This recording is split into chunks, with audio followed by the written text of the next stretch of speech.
So welcome to another video on Viking Law.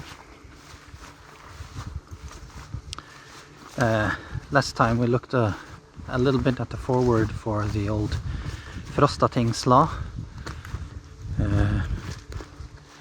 which was set down during Håkon Håkonsson's reign,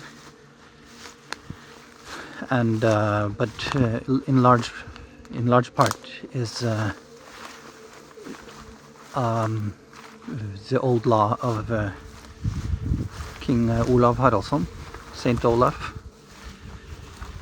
the Viking king of Norway, and his law again was for a large part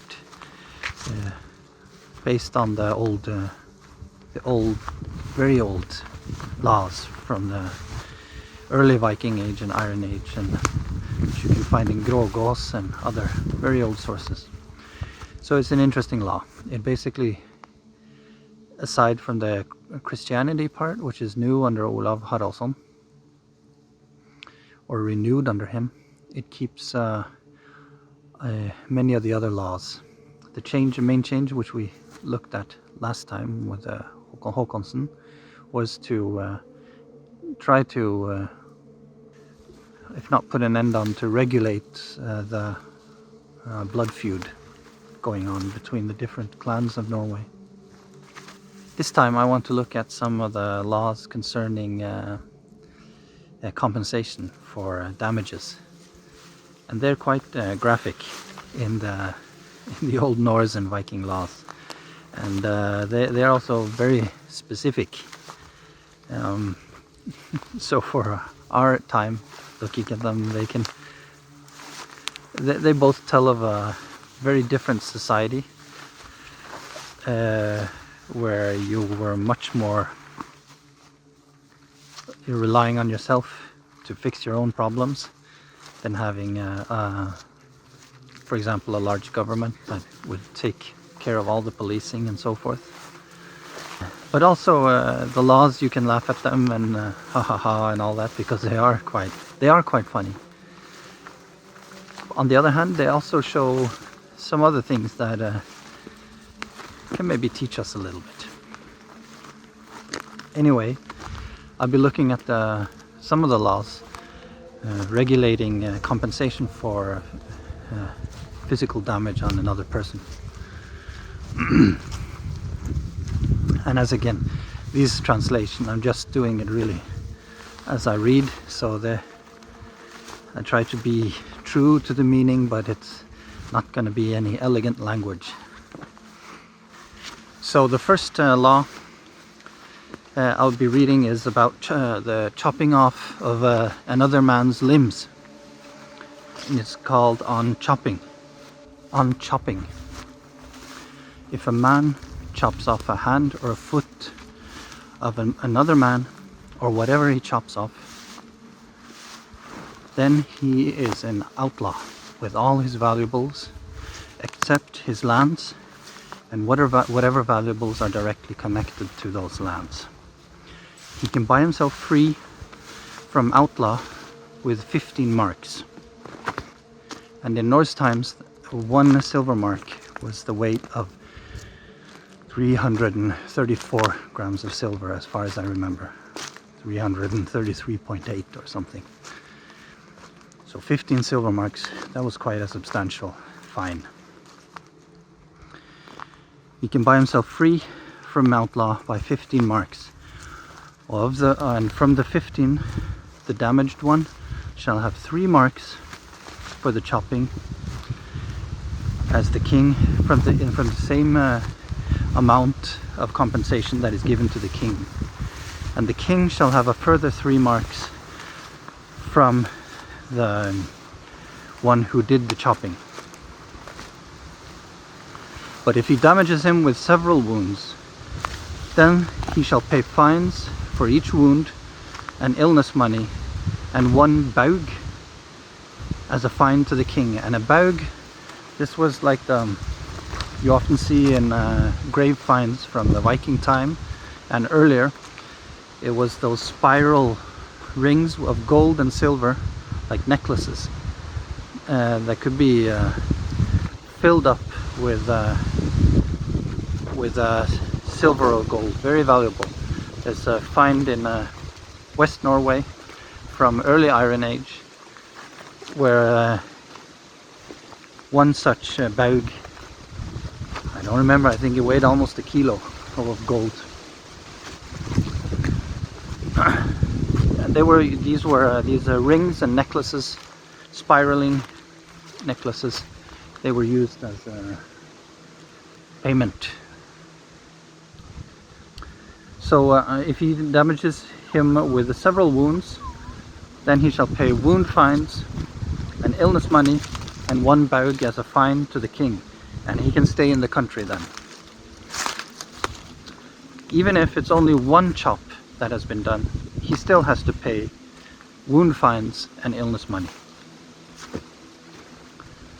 And if somebody else holds a person while another one chops, then each of them who are found guilty in this, each shall pay 1/2 of the fine, or he can deny, if he has 2 witnesses, that they held the man and intended to partake in the damage. But the one who did the damage, who did the chopping, will then have to pay the full fine.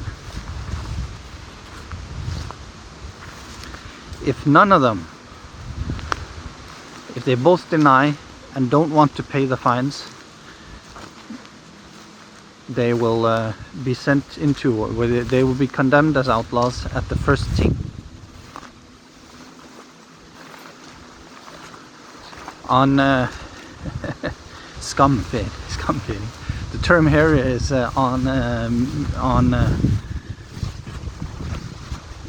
shameful damaging. If one man gelds a free man or a man protected by the law, or cuts his tongue out of his head, he is an outlaw and can never return to the country. In this case, one is to cut arrow and send messages around so the evildoers can be brought to the ting. Skjære pil, cut arrow, it means to send message arrows. And now 3 men will become outlaw for this. The one who cut and the 2 that held. The one who's had his tongue cut out of his head should then go to the ting and see if he can identify the evildoer. If he does recognize him, he should stick him with the handle of his axe, and this person will then become outlaw. But if the evildoer isn't at the thing, then he shall write his name in runes, and if he cannot write, he shall make signs so people understand what he means. The 3 people who have done the evil will then be outlaws. The 2 that held and the 3rd that cut. But if he accuses more men if he accuses more men, they will then have lyrittareid as defense. Lyrittareid was an oath that could be taken in defense of, for example, murder. And it was basically that you would proclaim your innocence, and then you would have to have 2 witnesses of a good social standing to back you up. And then you could be seen as innocent. The next law, if someone pokes the eyes out of a man. If a man pokes the eyes out of the head of a man, then 3 men are made outlaw for that. The one who poked the eyes out and the 2 that held. And the lyrittareid shall be applied if the one who was damaged accuses more men than that. If they want to pay fines for the damage, all of them together will have to give a farm with 12 cattle and 2 horses and 3 thralls. And if these cattle or the thralls die for him, they are obliged to get new cattle for him of the same type. And the same the third time this happens. After that, they are even. And the safeguarding witnesses shall be taken on that. On the worth of a man's hand.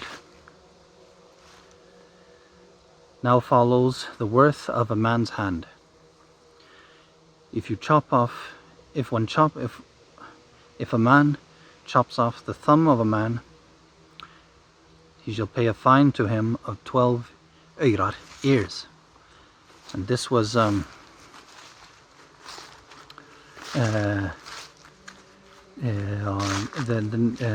under marks you had ears, and there were 10 ears on a mark.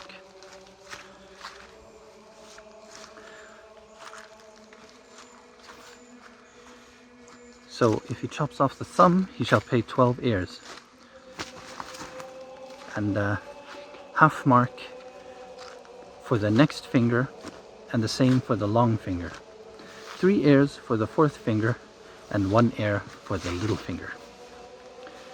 Toes are half as expensive as a finger, and you calculate them in the same way from the big toe to the little toe. So here are quite precise terms for if you chop off 1, 2, 3, 4, or 5 fingers, or all fingers, or a few toes, or a combination. There are rules for everything. And also, if a man chops the nose off another man, if the man chops the nose off a man, he will pay him 12 ears measured in burnt silver. For freemen, everything should be measured in burnt silver after the men's law, but not for freed thralls with tyrmsle. Tyrmsle is a freed thrall that is still in a relationship of respect to his previous owner.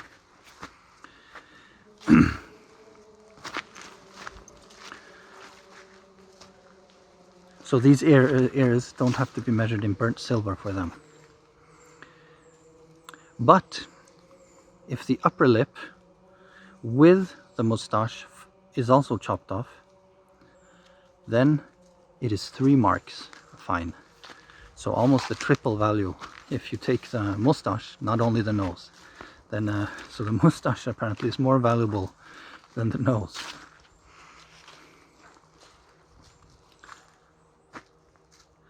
And if a man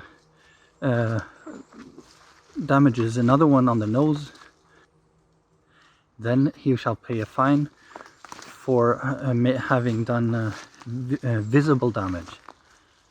And this is the same everywhere where hair or clothes can't hide the wound.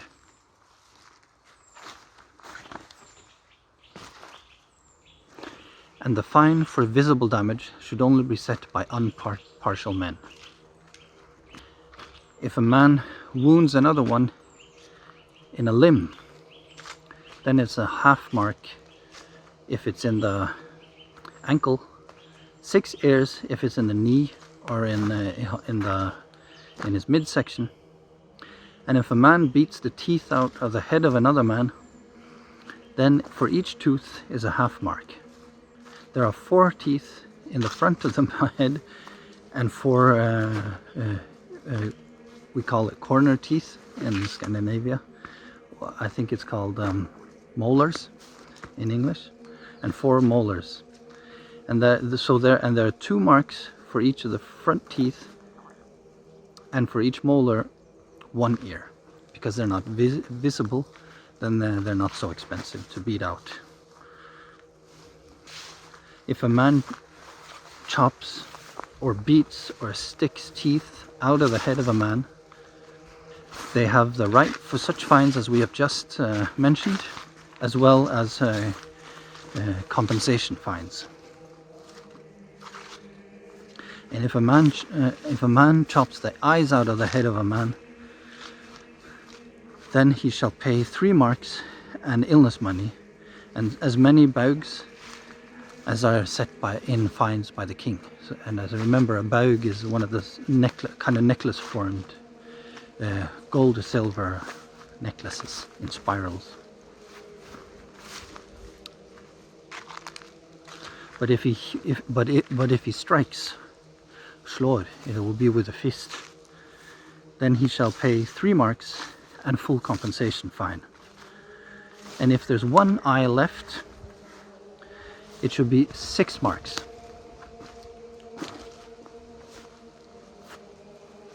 And if a man chops the ear off another man, he shall pay him 6 ears for that. So you see, they have quite detailed. Every single part of the body has its value.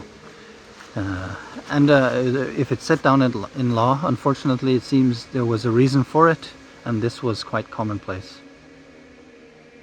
And you can actually see in a lot of the skeletons, especially from you can see in many of the skeletons from warrior graves and such, that they have many scratches and marks in their bones, so they have a lot of damage to their body. On fines for the bones that fall off or out of the wound of a man. Now we come to the bone fines. Everywhere where a bone loosens out of the wound of a man, even if the bone is quite small, even if the bone is quite small, if it still makes sound while it's beating the shield, there will be 1 ear of a fine.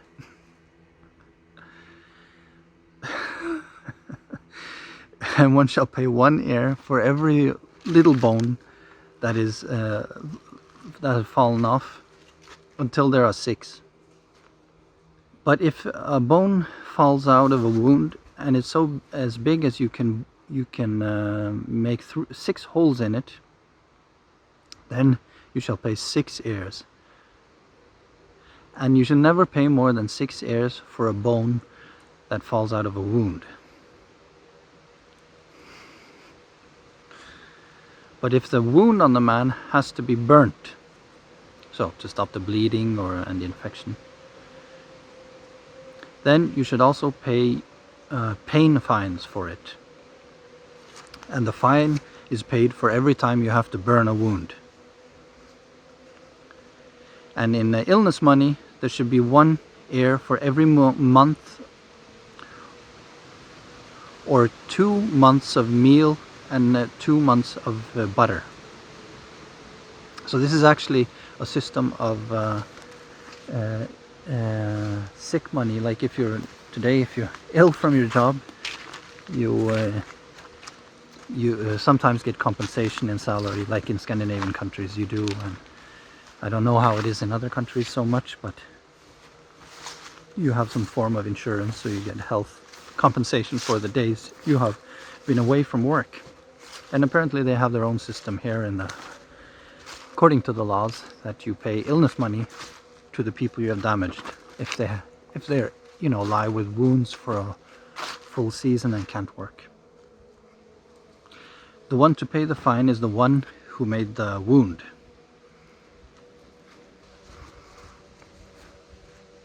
And then the final fine is a term I had problems finding the explanation of. If a man has to be turned around on gruve, it's like on a pile of rocks, or it could also be like gruen. It could be like in the fireplace. Vende på gruve. If anybody knows this term, I'd be happy. I can't really find an explanation for it.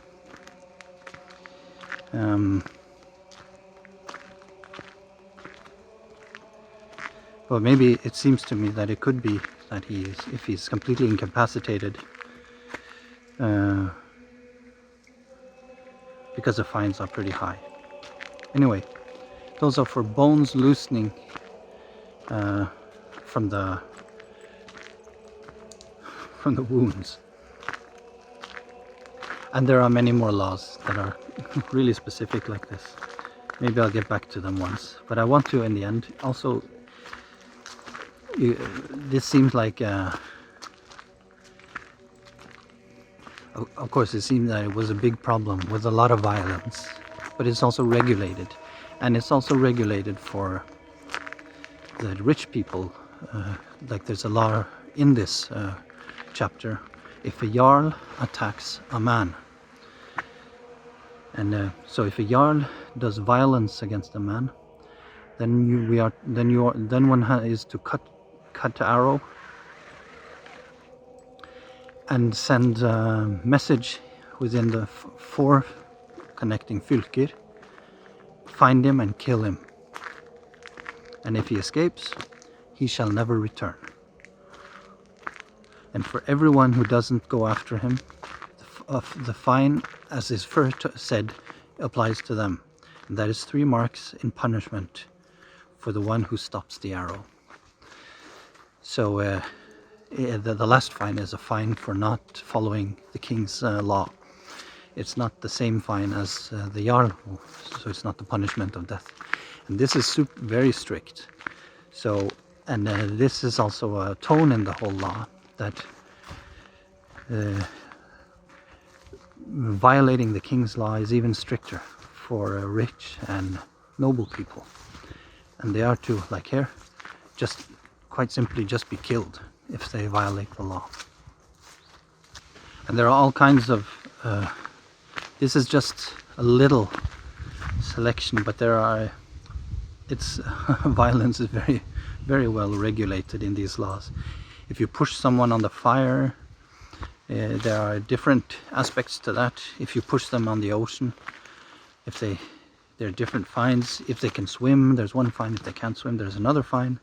If basically also even there's a law if you push someone else, it's so shameful, or it's so the aggression of it is also very heavily fined. Just pushing someone. And that seems maybe strange to us, but in a society where self-reliance was much more important, then an aggressive act like that can quickly escalate. And then every type of throwing of different objects, and also if the intentions it was bad or not, everything like this is regulated. And when damaging with an axe, there are different types of... If you hit with a blade, or like the sharp end, if you hit with the blunt end, if you hit with the axe handle, all these things are regulated and have their own specific fines. And one curious law within this part is also, there's a separate law with heavy fines for, we call it baktaling. It means to talk behind another man's back. So to speak negatively of others without not in the presence of them. And this was viewed as extremely shameful. And these days it's commonplace. Sit around and complain about others and make them, position them badly in the eyes of others. And this can be really damaging, for example, at work or in school or in social settings. And this was deemed as extremely shameful to speak ill of someone and not have the courage to do so to their face. So if you did that in the Frostating's law, and it worsened their position in the king. You were eligible to be outlawed, and if it led to their death, the penalty for the one doing the back talking was also death. And it's one of the most shameful things. So all these things seem a little bit harsh, but they also point towards, even if it was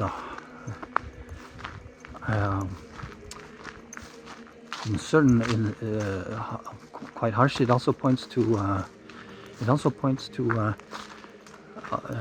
society that had a different moral fabric than is common today. We could perhaps say even a higher moral standard in some senses. We can say we live relatively, at least in the West and industrial countries, more peaceful lives. But on